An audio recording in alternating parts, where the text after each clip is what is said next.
Kondisi rumah singgah hari ini, bagaimana tanggapan masyarakat? Ada rumah singgah, jadi kita warga Jembrana dapat keringanan. Terima kasih, saya sudah dibantu untuk meringankan pengobatan anak saya untuk kontrol kesanggah. Terima kasih Bapak Bupati, semua banget. Ucapkan banyak-banyak terima kasih untuk Bapak Bupati dan Wakil Bupati Kabupaten Jembrana dan sejajaran Pemkab Kabupaten Jembrana untuk disediakan fasilitas seperti ini setelah pengobatan Bapak saya. Ini amat sangat membantu karena jarak yang lumayan jauh gitu.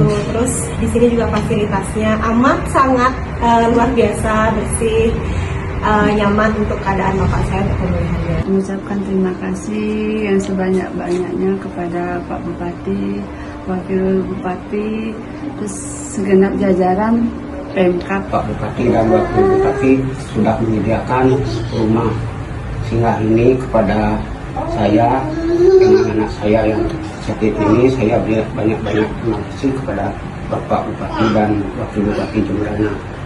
Saya mengucapkan terima kasih yang sebesar-besarnya dengan disediakan rumah singgah ini. Saya merasa bersyukur dan sangat terbantu dengan adanya rumah singgah ini.